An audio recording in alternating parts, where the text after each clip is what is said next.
Capítulo 8. Como carregar café quente, retendo o depósito fresco de Deus. Você já experimentou algo que era tão maravilhoso, extraordinário e delicioso que você queria que nunca acabasse? Esses raros momentos vêm e vão por toda a nossa vida.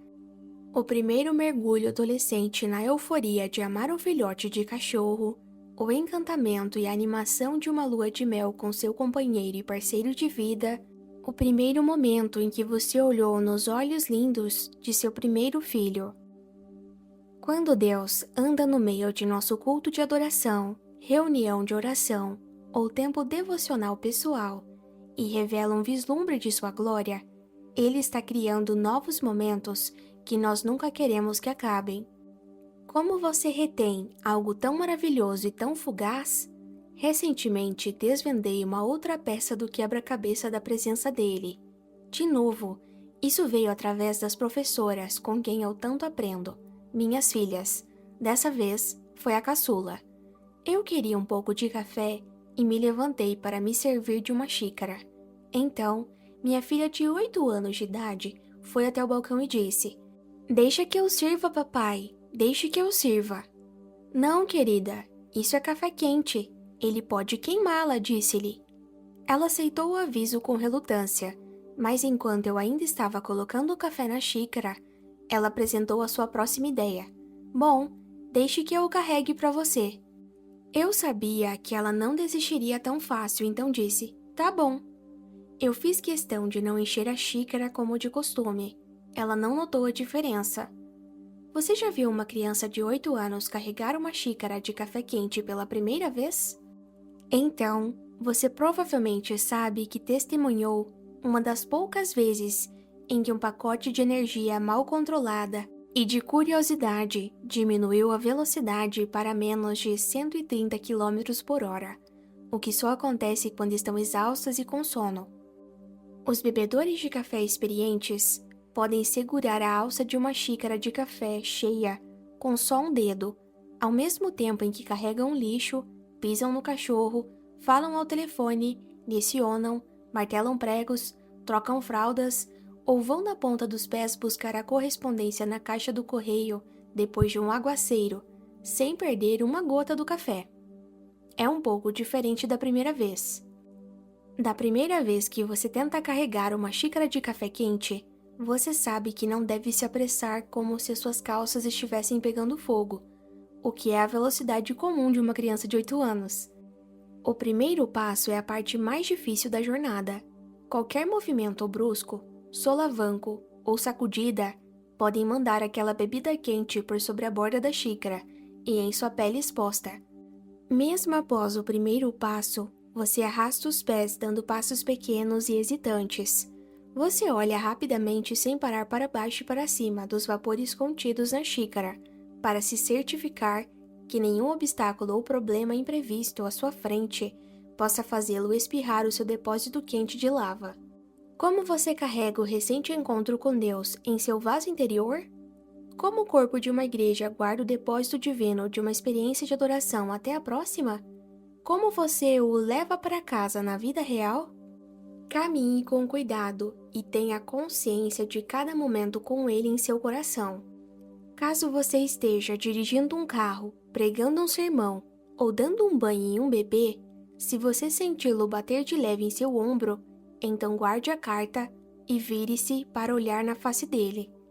Quando Deus invade o seu espaço vazio de fome, vire-se para encontrar-se com ele em seu espírito. Responda às suas intimações gentis, como o jovem chamado Samuel fez. Ele hesitantemente clamou na escuridão do aposento vazio: "Fala, pois o teu servo está ouvindo." Da primeira vez, a tendência dele é vir de súbito. Depois disso, você pode encontrá-lo inesperadamente ao persegui-lo e buscar a sua face ardentemente. Prepare um lugar de sede, desejo, adoração e louvor para ele, e o convide para ficar ao seu lado e morar com você. "O que tu queres, Senhor?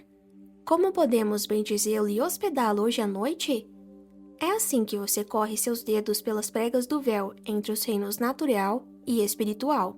Subitamente, o seu espírito encontra uma janela, uma fenda, que leva para além dos limites do tempo, espaço e da eternidade. A doce fragrância da divina presença do Pai paira como se ele se aproximasse para beber da fragrância de seu sacrifício de louvor. És tu, Senhor. Sabíamos que tu virias de novo. Deixe que eles fiquem tão sedentos pela presença de Deus que nada mais importa. Você está falando sério sobre uma habitação permanente da glória de Deus? Acredita seriamente que pode literalmente mudar o ambiente de sua casa, de seu local de trabalho ou comunidade? Se a presença de Deus estiver envolvida, então eu acredito nisso também. Você sinceramente espera levar os perdidos e sedentos de sua família e comunidade para Jesus Cristo? Isso não acontecerá se você tentar fazê-lo enfiando a doutrina em suas goelas abaixo. Por outro lado, se você puder deixá-los tão sedentos pela presença de Deus que nada mais importe, então vou acreditar nisso também. Se você tiver experimentado um encontro recente com Deus e recebido sinais frescos de sua presença, então deve caminhar com cuidado. Você se lembra quando sentiu que ele estava tão próximo, mas a sua distração fez com que você tropeçasse nos próprios pés de barro e derramasse algo? O momento havia se perdido, a fumaça dissipou e logo tudo tinha acabado.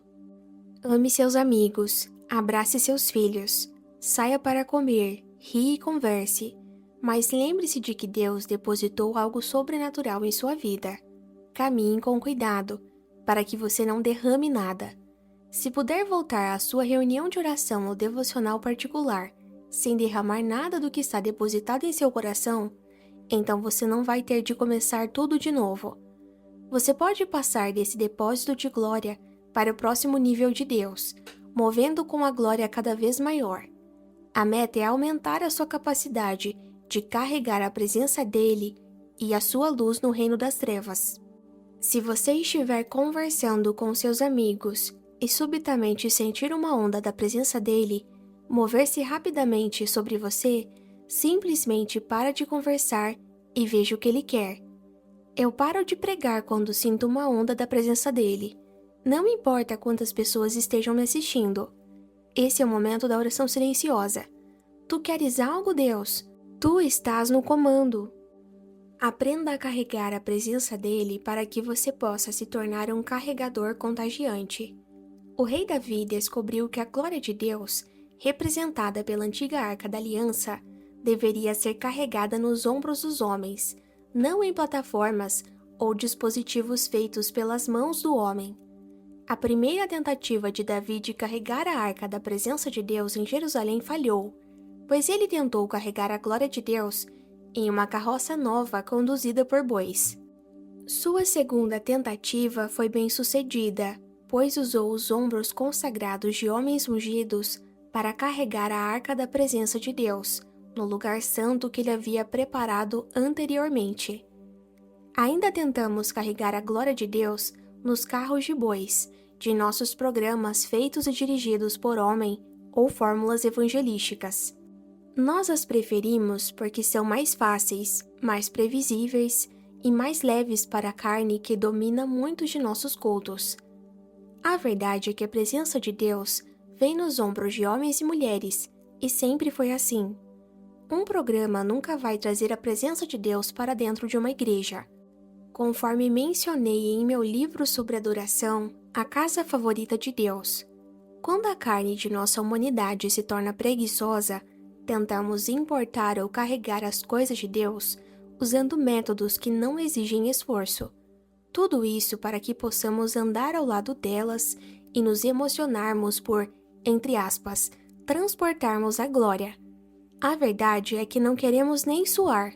Você está disposto a pagar o preço da presença de Deus? O próprio Jesus nos ensinou a fazer exatamente o oposto. Ele veio à Terra como um servo que não tinha nenhuma fama. Se você não acredita que o suor tem valor, imagine Jesus suando no jardim do Getsêmani. As coisas acontecem quando a sua pele transpira pela sede do Pai.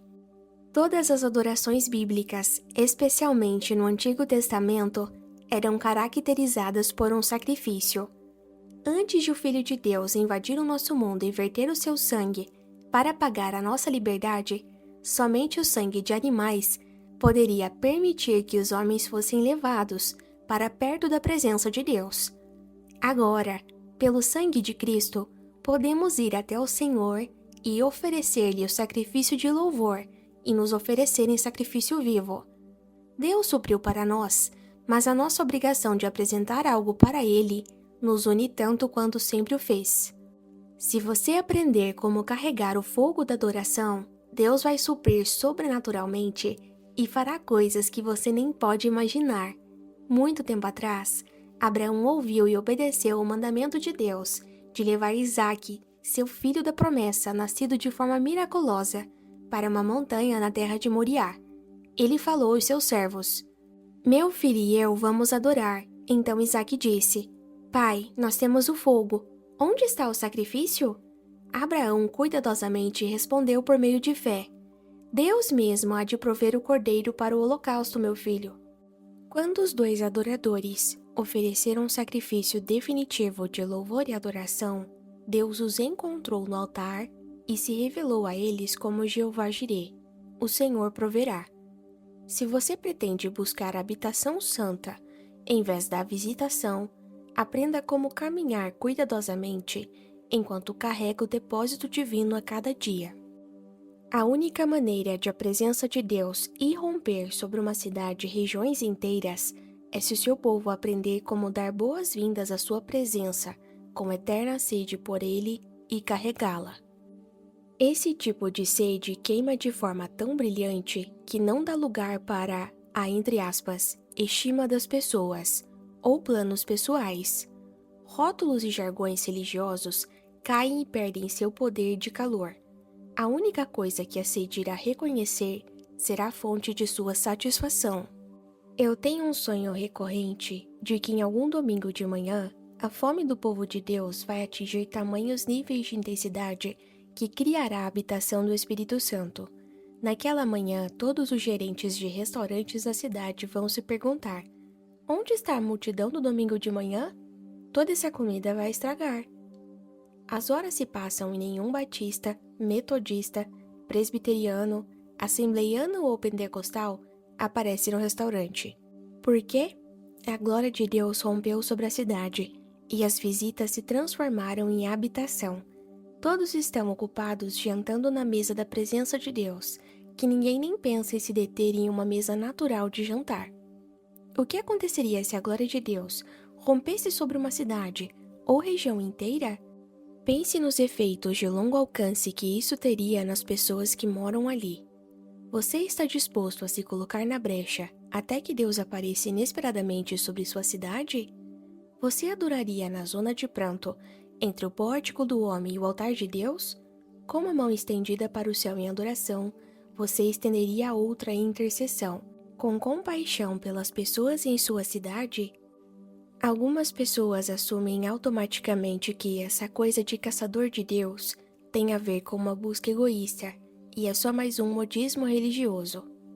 Não, isso tem a ver com Deus e seus propósitos, não conosco. Você nunca sairá o mesmo da presença de Deus.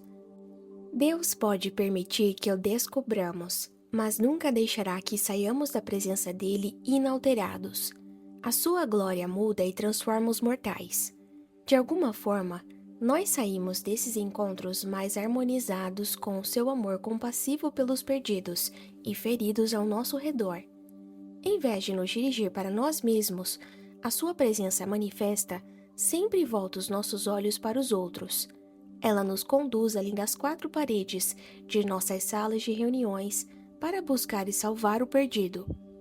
Infelizmente, a visitação de Deus raramente se transforma em habitação, por causa de nossa tendência humana de imediatamente tirar nosso foco de sua face e nos concentrarmos nos bons sentimentos que a presença dele cria em nosso corpo e em nossa alma. Esses benefícios secundários são maravilhosos, mas devemos manter o nosso foco central em Deus, e não nos agradáveis efeitos colaterais da presença dele. Dizemos uns aos outros: Deus está aqui, Ele está nos visitando de novo. Nossos cantores se regozijam, e a banda acompanha o ritmo, mas rapidamente isso escapa de nós, pois não sabemos o que ele está procurando.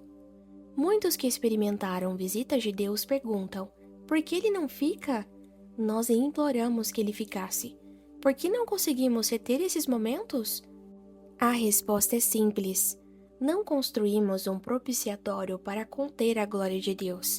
Não há nenhum lugar onde ele possa sentar-se. O que é confortável para você e para mim não é confortável para o Kabod, o poder de Deus. Ficamos contentes em nos sentarmos em nossas confortáveis poltronas espirituais, reclináveis o dia todo, mas o lugar de Deus, o propiciatório, é um pouco diferente. É o único lugar da terra que pode suportar o peso de sua glória e compeli-lo a entrar e a permanecer. Sei de muitas cidades onde a medida da glória dele fez uma visita, e um grande avivamento apareceu inesperadamente. Milhares de pessoas receberam a Cristo como Senhor e Salvador nessas cidades. Muitas dessas visitas começaram durante uma busca interdenominacional da presença de Deus, com várias congregações e pastores trabalhando juntos e próximos, como somente em harmonia. Mais tarde, quando a visitação começou a aparecer cada vez mais com habitação, as diferenças interdenominacionais se transformaram em conflito e angustiaram o Espírito Santo. Sempre que Deus o visita com um milagre, um transbordamento de seu espírito ou as primícias do avivamento verdadeiro, o inimigo virá e tentará roubar a promessa de destruir o depósito que o Senhor deu a você. Uma mulher nos dias do profeta Eliseu descobriu esse padrão desagradável, mas sua preparação cuidadosa a fez enfrentar o ataque do inimigo de cabeça erguida. A chave é que ela deu espaço para a presença de Deus antecipadamente. O exemplo dela oferece pistas para as nossas preocupações para a habitação de Deus e a tentativa do inimigo de matar ou roubar o propósito divino de Deus. Essa mulher estava indo muito bem em termos de dinheiro, prestígio e importância em seus círculos sociais. A Bíblia chama de grande ou notável. Ela se deu conta de que aquele homem careca, de aparência estranha que passava regularmente por sua casa, era um profeta, talvez o único profeta que andou com poder verdadeiro nos dias dela. Então, na próxima vez que ela viu a Eliseu, o persuadiu a parar em sua casa e comer algo. Depois daquela primeira visita, ela imediatamente conversou com seu marido e chamou os carpinteiros e pedreiros e pediu algumas mobílias. Ela queria que aquelas visitas se tornassem habitação, e nenhum esforço seria grande ou caro demais. Quando o profeta apareceu de novo, ela lhe mostrou a sala que havia preparado. Ele decidiu aceitar a oferta de hospitalidade dela. A próxima coisa que ela soube que aquele que havia sido tão abençoado pelas preparações dela anunciou que estava pronto a abençoá-la. É assim que as coisas funcionam no reino de Deus, mas algumas vezes somos lentos para compreender. Essa mulher tinha discernimento bastante para perceber a missão consagrada e chamar a Eliseu. Ela possuía sabedoria para querer mais da santa visita, e tinha determinação o bastante para seguir com seu plano de entreter a presença profética. Ela sabia como descobrir a Deus em suas promessas. Contudo, ela estava totalmente despreparada para o nível de bênçãos e contentamento indescritível que iria receber por causa de sua preparação para a visita. Eliseu disse ao seu assistente para falar com a mulher que havia dado um espaço para o presente de Deus, para que descobrisse o que poderia fazer por ela. Ela não estava mais interessada nos favores dos homens ou governantes. Aquela mulher estéril queria somente aquilo que Deus pudesse dar a ela, um filho em sua idade avançada. Eliseu pediu que o seu assistente chamasse a mulher para dentro do aposento que havia preparado. Então Eliseu mandou chamá-la de novo. Geazi a chamou, e ela veio até a porta e ele disse: por volta dessa época, no ano que vem, você estará com o filho nos braços. Ela contestou: não, meu senhor, não iludas a tua serva, homem de Deus. Mas como Eliseu lhe dissera, a mulher engravidou, e no ano seguinte, por volta daquela mesma época, deu à luz a um filho. Você já preparou o lugar para Jesus? Você consideraria reformar sua casa para acomodar a Deus? Ele reformou a sua casa, derrubando a parede intermediária de separação para acomodar você e eu. Você tem de preparar um lugar para o Senhor, caso você queira que o visitar se transforme em habitar. Quantas vezes ele veio visitar e descobriu que não havia trono de louvor no qual poderia descansar? Não havia nenhum travesseiro de adoração no qual pudesse repousar a cabeça onipotente.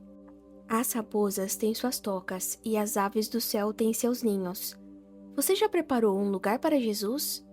A mulher sunamita estava para descobrir um outro benefício em reservar um lugar para Deus. Quando um dia de provação e tribulação viesse, aquele aposento que ela havia preparado para uma visita iria se tornar um aposento de intervenção onipotente. A cama que ela havia preparado para dar descanso ao seu visitante iria se tornar a cama de esperança e libertação, onde poderia repousar os problemas mais difíceis da vida. Você faz a cama, mas seja cuidadoso. Pode ser que você tenha que deitar nela. Muitos anos depois, o filho da promessa dessa mulher caiu no campo, sob a dor de uma hemorragia cerebral, derrame ou algum ataque do tipo. Sua promessa divina de Deus caiu morta em algum campo de sonhos? A sua esperança de um milagre está se prolongando entre um estado de coma e uma sepultura de circunstâncias adversas? Você viu os filhos que Deus lhe deu escaparem para o pecado, a rebelião ou más companhias, enquanto seu coração se quebrava pela 100ª vez? Já é tempo de repousar as coisas quebradas, arruinadas e moribundas de sua vida na cama da adoração, no quarto do louvor que você preparou para ele. Nada acaba enquanto Deus não diz que acabou. Em sua crise, essa mãe transtornada não correu em direção aos líderes da cidade. Ela se apressou em cair de joelhos e lembrar a Deus de suas promessas. Ele enviou seu profeta com uma resposta sobrenatural. Quando Eliseu chegou à casa, lá estava o menino, morto, estendido na cama. Ele entrou, fechou a porta e orou ao Senhor. Então, deitou-se sobre o menino, boca a boca, olhos com olhos, mão com mãos. Enquanto se debruçava sobre ele, o corpo do menino foi se aquecendo. Eliseu levantou-se e começou a andar pelo quarto. Depois subiu na cama e debruçou-se mais uma vez sobre ele. O menino espirrou 7 vezes e abriu os olhos. Eliseu chamou Geazi e o mandou chamar a sunamita, e ele obedeceu. Quando ela chegou, Eliseu disse: "Pegue seu filho." Ela entrou, prostrou-se a seus pés, curvando-se até o chão. Então pegou o filho e saiu. Você tem um lugar de visitação onde você pode repousar suas visões e esperança que estão mortas ou moribundas? Comece a se preparar agora para a habitação, antes dele aparecer. Você tem de criar o espaço vazio e mobiliá-lo com a sua sede, sua adoração e o seu louvor. Diga a si mesmo: eu tenho a promessa de sua palavra. Eu tenho a promessa de sua palavra. Bem-aventurados os pobres de espírito, pois deles é o reino dos céus. Bem-aventurados os que têm fome e sede de justiça, pois serão satisfeitos. Tu visitaste uma vez, então eu sei que voltarás de novo. Da próxima vez que apareceres, eu vou estar pronto para ti. Sou grato por aquilo que fizestes. Senhor, mas quero o que podes fazer. Eu não desejo só uma visita, mas sim sua santa habitação. Deus está para dizer a alguém: pegue seu filho, venha pegar a sua filha. O que ele vai descobrir da próxima vez que visitá-lo? O Senhor está pronto para a visita dele, pastor? O Senhor se preparou para a vinda daquele por quem havia pedido?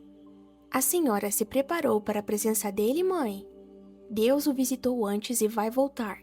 Prepare tudo para o Rei da Glória. Da próxima vez que ele vier visitar, vai descobrir o espaço vazio da sede e desejo que você fez só para ele? Eu fui a muitos lugares históricos visitados por Deus. Satanás sempre tenta roubar o depósito divino. Em muitos daqueles lugares, um remanescente sedento está preparando com cuidado um lugar sem qualquer programação, a não ser a sua sede bruta e desespero por Deus. Eles querem o seu depósito fresco, estão caminhando com cuidado e creem pela fé que o Senhor vai cruzar o caminho deles de novo. Eles estão certos, Deus irá. Parte do, entre aspas, carregar a glória significa estar disposto a libertar-se de outras coisas que podemos pensar serem necessárias. Quando a minha filha fez a sua primeira tentativa de carregar a xícara de café quente pela sala, teria sido imprudente da minha parte dizer: "Ah, a propósito, querida, pegue um pouco de creme e traga um pouco de torradas para mim também." Se ela já estivesse carregando um pedaço de torrada em sua mão, seria sábio que continuasse segurando aquela torrada enquanto tentasse carregar o café quente pela primeira vez com a outra mão trêmula? Absolutamente não. Seriam ambas as mãos ou nenhuma, para ela naquele dia. Deus diz o mesmo para nós, quando o assunto é como nós lidamos com a sua glória e recebemos a sua presença. Ele espera que coloquemos as mãos no arado, ou que nem mesmo façamos a tentativa. A única forma de podermos carregar de maneira apropriada a plena medida do café quente de Deus é deixar de lado tudo aquilo que Ele colocou em suas mãos de início. Como meu pai certo dia escreveu: "Você não é um soldado de verdade até que tenha suportado a dor, a disciplina, o quebrantamento e a reconstrução que acontece no acampamento da renúncia." Qualquer um que almeja a liderança no reino de Deus deve aprender como abrir mão da estabilidade do homem e abraçar a mudança de Deus, pois Ele está constantemente transformando o seu povo para prepará-los para a grande ceia do casamento do Cordeiro. Isso significa que as mudanças serão os nossos companheiros constantes. Onde há mudança, deve haver renúncia.